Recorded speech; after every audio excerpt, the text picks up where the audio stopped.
All right, guys, welcome back to the Ryan and Jacob Show, Corona Cup, fantasy football season 2020. Not yet sponsored by Core Water, but maybe one day. Jacob, week one underway. We've got to see a lot of teams. We've got to see a lot of busts, a lot of sleepers, a lot of questions answered on week one. How'd you feel coming out of that? A lot of teams with no preseason, you got to see a lot of teams kind of find their own way. You kind of saw that with the Colts, who lost to one of the worst NFL teams this year with the Jags. But I think that's just kind of footing issues. I think Colts will figure it out. It was interesting to see kind of teams like that with new pieces, like Tom Brady with the Bucks, Philip Rivers with the Colts. And there's plenty of others that I know that I can name, but not thinking off the top of my head. Just new people with new teams that are gonna need a couple games to kind of find their footing. And it'll be interesting to see how they do week two. Yeah, I think we had a lot of telling signs of what's to come. Still a lot of unanswered questions, to be fair, but we'll go ahead and we'll get into it. We'll start with this devastating loss. The Old Town Toads fell week one. It was a battle with Matt. We had our ups, we had our downs, but overall good matchup here. It was week one. I had a pretty big upset here with Mr. Odell Beckham. I'm a little concerned, as a lot of people in the league know, because I've sent everyone some very bad trade offers for him. He was definitely a disappointment here. Definitely wish I could have had some more out of Austin Eckler, Boston Scott. My running back core looks pretty rough. But we're going to hit the lab, and we're going to get back into it. Matt played a hell of a game. Pat Mahomes, obviously always a stud. Devontae Adams just went off on my face. And the Saints defense, just three big scores right there. And that's – Yeah, I mean, that was the really, dagger. Devontae Adams kind of beat you. He did. Calvin really did Calvin his best Ridley to keep did his up. thing. Yeah, Calvin did his thing. Cam did his thing. Patrick and Cam did the same thing almost. Calvin and Devontae did the same thing. Crazy thing about Matt, I know Michael Thomas got hurt like with 5 minutes to go that game, but Michael Thomas got hurt that game. Le'Veon Bell got hurt in his game, and Philip Lindsay didn't play the second half of that game. So he had 3 people get hurt, and he still pulled out the victory. That's pretty cool. Yeah. I heard the coach of the Old Town Toads was not very happy in the locker room after this one. We got to do better. We can't take a loss like this. I mean, Matt basically threw me a watermelon, and I still struck out here. I mean, what can you do? It's a tough week one loss, but we'll learn from it, and we're going to get back out there week two. So we'll move to the next game here. Jimmy Wiegand versus Rudy. Battle of probably the 2 worst teams from last year. So this was a good week one matchup here. And this really surprised me what Jimmy's team did, because I was really high on Jimmy's team, and he total bust. For at least for week one, James Conner, like I think you said on the last podcast, he doesn't finish games. I think he got out. I think the first or second quarter. I wasn't watching that game, but he didn't play the whole game. I know that. And just nobody really popped off the page. 49ers game, I was watching that game because of Drake, and that defense did not look like last year's defense. So that's kind of I'm sure they might turn it around. I feel like the 49ers still have a very good team. But one guy that I really impressed me, and I think I was talking to Jimmy about this morning, was Jerry Jeudy. I watched that game, at least the second half of that game, and he has some nice catches that, a lot of yards after the catch. That guy's going to be a stud. I really enjoyed watching him with the catches that he had. But Jimmy's team really disappointed, and I'm sure he disappointed him too.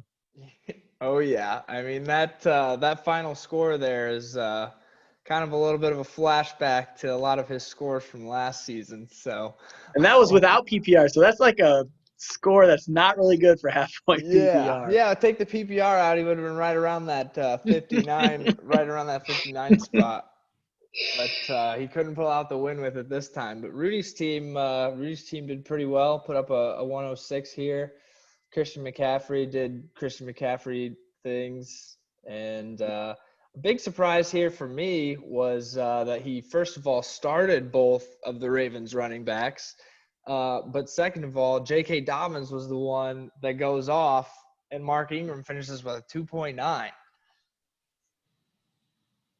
Yeah, and he's got both of those in the lineup this year or this week against me. So it's going to be. I know Galladay's hurt. I know he didn't practice today. At least today he didn't, and he was hurt last week. So he kind of was thin in that. But he had Darius Slayton go off for 25 on the bench. Yeah, and Adrian Peterson had a pretty nice game too. He had some pieces he could have filled in there, but yeah. he really rolled the dice starting both of them. But you know what? It paid off. He had a pretty good week. He's got a lot of Ravens on his team, and looks like it worked for him week 1. Not a bad team to have a lot of people on, though. That's true. They're one of the best offenses in football, if not the best. So, good matchup here. Hopefully, I know Jimmy's looking to turn it around. He changed up his draft strategy this year, and we want it to pay off for him, but we'll see. Not a good week 1. Should have went Adams. Yeah, I actually I think I said something to him about that, and yeah, he definitely is probably regretting that decision. All right, so here we go. Team Johnny versus Team James. We had a bit of a blowout on our hands here. 133-80. Team Johnny just went crazy. Yeah, the second highest score of the week goes to Johnny. Chris Godwin's actually in concussion protocol right now. I just read that right before we started getting ready for this podcast.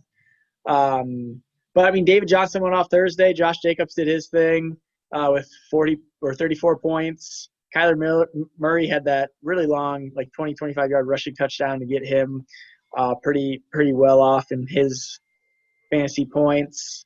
DK Metcalf had a late touchdown. AJ Green almost had a game-winning touchdown, but they called it back. I mean, his team looks great. I don't think DK gets that late touchdown every time, but, I mean, there's nothing too much negative to say about Johnny's team here. Seahawks D put up a 0, and he still dropped 133. Yeah. So if that defense would have done anything, he would have had even higher score. Probably would have beat Chewy for the highest score. He might have. And then we got Team James over here. Similar to Jimmy, put up a little bit of a short week 1. Nick Chubb, surprisingly, puts up a 5.1. I know we'll get it to your team here shortly, but Kareem Hunt actually outscored Nick Chubb in this game, which was pretty surprising to me for week 1. He had more snaps than him too. Yeah. It'll be interesting to see how that backfield situation plays out. But really, I think James has a pretty good team here. I think just a lot of surprising underperformances here. A.J. Brown at a 6.4 is pretty low. Aaron Jones still did pretty good. But, just a lot of single digits on this squad here. Yeah, I think James and Jimmy have a big bounce back week this week. I think I don't know who they're playing, but if you play one of them, I'd watch out. They might play each other. I don't know, but they'll probably have a good bounce back week. I'm going to guess that. I think both teams have solid potential. A lot of playmakers, but sometimes you just have those surprising performances where people can't pull it off. So here we go. Here we talk about the highest score of the week. Highest score of the week goes to Chewy against me. My team didn't do bad. I'm actually not mad about anybody on my team. A-Rob could have done a little bit better, but he did get a lot of targets in the early game. Just Mitch couldn't throw until the fourth quarter. But solid performances by my team. T.Y. could have had a better game. I think that Colts game was just kind of a weird game, just trying to get Phillip Rivers on course. Paris Campbell had a really good game. I think they were really – I don't know. I didn't watch the 1 o'clock games at a wood bat tournament, so I don't know too much about that game and why T.Y. wasn't doing as good as I think he should do. But hopefully a big bounce-back week for T.Y. I'm still debating on T.Y. or Kareem. I got to make that decision by tomorrow. But, I mean, Zane Gonzalez missed 2 50-yarders, which wouldn't have put me over the top, but it got me a lot closer. But I'm not mad about my team. Chewy just had a better week, and sometimes you just get matched up with those kind of guys. Yeah. Yeah. I mean, you put up a higher score than a lot of people, but you play the highest score of the week. That's a tough loss. Did want to circle back to your comments about T.Y. Hilton. There's the possible chance that it's exactly what I'd said at the beginning of the season, that he's a definite bust. I mean, that could be part of the reason that he put the low score, but I don't know. I mean, we'll see. But I just wanted to kind of clarify that, because you seemed a little curious of why he put up such a low number. But as I said before, Kareem Hunt on the bench with a 10.1. That's pretty solid pickup, I think, for you. He outscored Nick Chubb. And like I said, it'll be interesting to see how that backfield situation plays out. But, man, Chewy's team over here is looking good.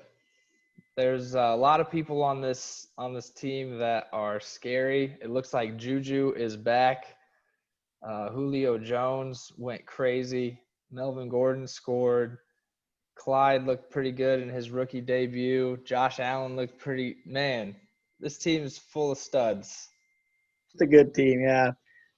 Philip Lindsay did, like I said, Philip Lindsay did get hurt after the first half. But Melvin Gordon in that first half had 30 yards and a fumble. And then when he had the bell cow carry, he was on the field pretty much the whole time in the second half. I mean, that's when he went off, and that's when he scored his touchdown. So I think Philip Lindsay kind of getting hurt kind of overvalued. I don't want to say overvalued, but made Melvin Gordon that much better for the second half, which I don't know if Philip Lindsay has a serious injury or not. But if Melvin Gordon's the only back in that backfield, watch out, because he can be very, very scary to go against. Yeah, I mean, Melvin a couple years ago, before his holdout and all that, I mean, he was like a top 10 running back. So if he gets back to that, Chewy's going to have himself a pretty good team on his hands. I think he does anyway. Tight end spot, obviously a little bit lower, but I think Higbee's still a solid option here. Steelers defense looked pretty solid out there. His flex position might be the worst part of his team, but man, this one's going to be interesting to watch. See if he can put numbers up like that week in and week out. Not in my division, so I'm okay. Yeah, surprisingly, we thought the divisions were unbalanced, but it ended up being the complete opposite. I'm literally week one. I'm literally the only person in my division that lost. And there was only one person in your division that won. That's why I'm not too upset with the loss. That is probably the craziest stat of the week. Right. All right, so here we go. We got Chris versus Joey here. Both put up pretty respectable scores. Chris had an unfortunate injury with Marlon Mack. He went down fairly early, and it looks like he's going to be out for possibly the season. Yeah, he tore his Achilles, didn't he? Something like that. Yeah, his something in his foot region is definitely not working right. But that is an unfortunate loss.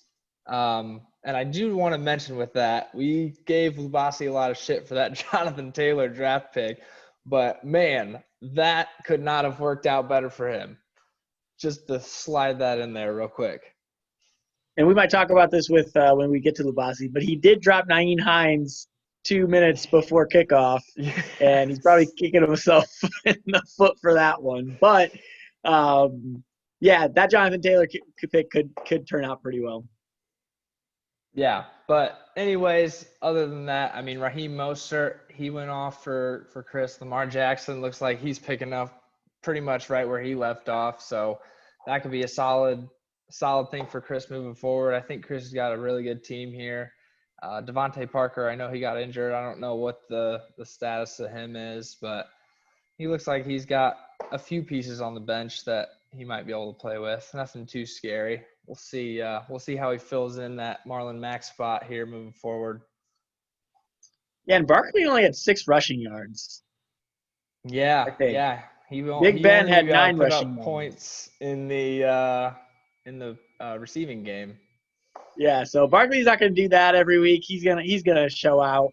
Probably big bounce back week for him. Playing against the Bears, I see probably a big bounce back week for Saquon. Just with in terms of rushing yards, you can't really get much worse than 6, no matter what defense you're really playing. But that we'll see. That'll be an interesting storyline. But then going to Joey's team went off the gate probably the quickest in the 1:00 games. Dalvin Cook just went off. Adam Thielen. I mean, that whole Vikings and Packers game was just so high scoring. If you had anybody on that offense, you were doing pretty well for yourself. You got Russell being Russell, probably the top 3 quarterback in the league. And then Todd Gurley showed up. He got a touchdown for his first game in a Falcons uniform. My prediction of Gronkowski to Brady touchdown did not come true, so if you lost some money on that, I apologize. But, I mean, yeah, those top – and I think Lockett got a touchdown too towards the end of that game. So, I mean, just the first 5 guys on that team just put him to victory because the next 4 didn't do that well. Yeah, the tight end and defense spot were less than spectacular here, but – man, his top guys here were heavily weighted, and he got a pretty convincing dub. And interesting, Fournette was not on the field that much in that Bucs game. I watched that whole Bucs-Saints game because I had Kamara and then I had Brady. And Fournette was not a big – I don't know, just because he just got there maybe. So it might take a couple weeks for him to learn that playbook. But interesting tidbit that Fournette was not utilized. Didn't have a high usage rate on that game. Yeah, they were running Ronald Jones a lot that game, and he was looking pretty good, really. I know someone's got him stashed on the bench somewhere. But he's got a couple pieces on the bench here. He has 2 quarterbacks that put up 30 points this week, which is pretty nuts. And TJ Hawkinson as a backup tight end, well, probably Gronkowski will now be his backup tight end, but Hawkinson's a pretty good tight end. Yeah, pretty good tight end. All right, so let's move into the last game of the week 1, Lubasi versus Dom. 2 more big scores. I mean, now that we're in half-point PPR, we might start seeing these triple-digit scores more often. But to me, when I see triple digits, it always seems like a respectable score. But Dom, another guy that had a great week.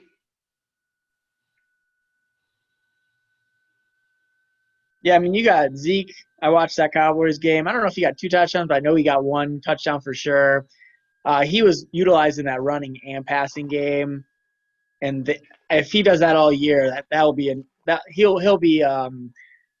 him and CMC will be pretty close in fantasy points, I think, because if you're going to include him in the passing game, especially with half-point PPR, that'll be very dangerous. Carson got 2 touchdowns. I didn't see too much Kupp in that Rams game. A lot of Robert Woods. I mean, they were going to Robert Woods very early and often in that game. I know Kupp will show up, but not a lot of Kupp. I thought that when I was watching that game. I'm not seeing too much Kupp. And he actually changed his number. I think he was like 19 last year. He's now 10, which was kind of weird because I kept looking for 19 when it came to Kupp, but he's actually 10 now. I thought he was 18. He was 18, yeah. He was 18 or 19. I think it was 18, but now he's 10 because they talked about 10. That on the they talked about that during the game. But I mean, Kelsey scored on Thursday. Marquise Brown scored. So I think Marquise was all yards, wasn't it? Did he not score? Yeah, he didn't score. I didn't think so. No, he just had a good game then. Yeah. Yes, 5 for 101. But I mean, still, that's his boom or bust player, and if he's scoring 12 points and above, that's a pretty good flex spot. I mean, he just had a good play. Good plays. Carson, I don't think gets 2 touchdowns every game, or he'll set the record probably for most touchdowns. But with Zeke and Matt Ryan, he's gonna have a pretty solid core throughout the whole year, I think. Yeah, I agree. He's got some good players. This is gonna definitely be a scary team to face, and another guy that's in my division. So yeah, I'll let you talk about Lubasi's, but we just did the mini game for week 1, and you pointed out. I just want to say this to the podcast. Nobody picked Lubasi to win this game. All 11 people, or all 10 people, because Dom didn't get to pick, but I'm sure Dom would have picked himself. But everybody picked Dom to win, and everyone was right. Free win. It was a free win. Lubasi would have upset a lot of people if he would have won, but Dom made sure he won, which I just thought was funny. Yeah, that was funny. But yeah, Lubasi's team. It did not look as bad as I had talked like it would be after the draft. We talked a little shit about them, but you know what? They put up a lot more points than I thought they were going to. Joe Mixon had a pretty disappointing game, and Sterling Shepard had a pretty decent game. But the worst thing that happens here is a -9 from the defense spot.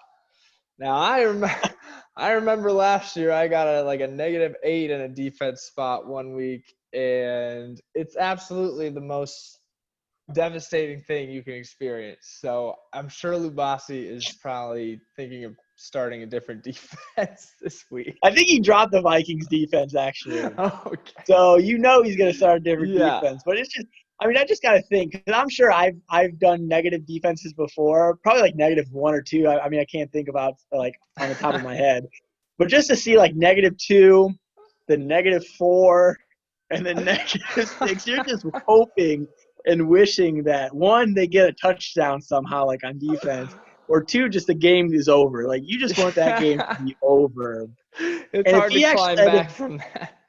Right, and if Vikings actually flip the score and they actually get a +9, I think he wins that game. I think he lost by how many? 18, I believe. Yeah, 18. So That would have so been if they 18 more.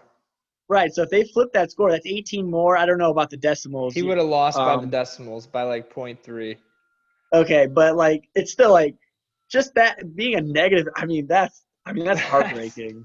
I You can't. just take 9 right out of there, no matter what. And he had some good score. I mean, even Deshaun Watson, solid 20. But I mean, Yeah. the first half, he had like 3 points at halftime or something. I looked, and then just went off in like the fourth quarter and a little bit in the end of the third. But so that definitely saved him. But yeah, he had a couple big shining stars here, and then that whopping -9 just dropped the bomb on his team.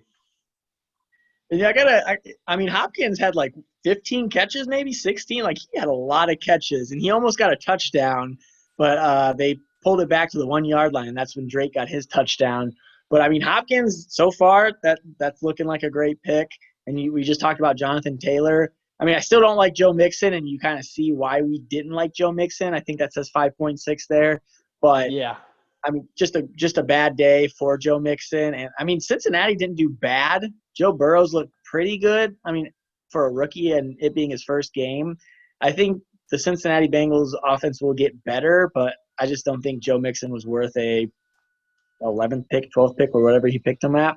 But I mean, Lubasi's team didn't do bad. It was a great team. He just kind of fell into that -9 hole and just got screwed. Yep.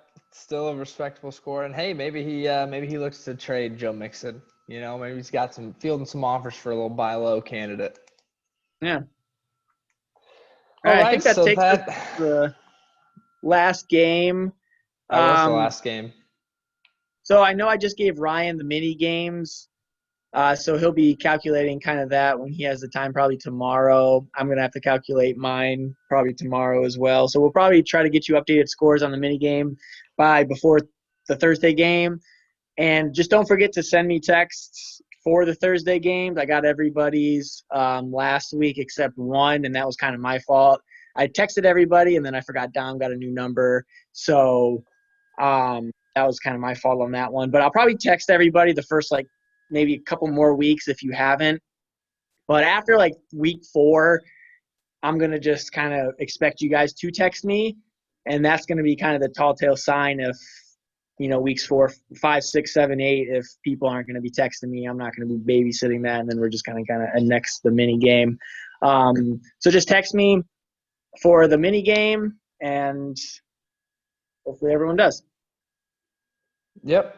And just a little snapshot of the current standings. As I mentioned earlier, we had one person that lost, me, the poor Old Town Toads. in my division, and then only one person that won over in your division, Johnny, the reigning number one over there. But yeah, an exciting week one. We got to see our first week of football. I know everybody was excited to see that. I was definitely excited to see that. Like I said, we had a lot of questions answered about a lot of people, but we still have a lot more left to go. It'll be interesting to see how week two goes and who puts up consistent numbers and who falls off, who is fluky. Week two might be just as exciting. Yeah, I agree with that. And yeah, we'll see if we can. I haven't seen the matchups for everybody, but I'm sure those standings will get going to be a lot of 1-1s and stuff like that, just because I know I play Rudy, who's 1-0. Who do you play, Rye? I got Chris, who's 0-1. So Chris, so somebody's going to have to win that game. We might have a lot of 0-2s, a lot of 2-0s, just depending on it's going to be exciting. Yeah, I'm just super geeked that football's back. I know I couldn't watch the 1 o'clock games because of a baseball tournament, but I mean, Sunday I've got open plans to watch football all day, and I just hope I can put that a W in my win column after I beat Rudy, hopefully. Yep, I'll be looking to do the same. I know Jimmy and James are going to be looking to prove us wrong, talking shit about their low scores. I know they're going to be looking to turn it around. I'm going to be looking to turn it around. But yeah, I'm excited to see what's to come. That's the week one recap, and we'll catch you guys next time. Peace.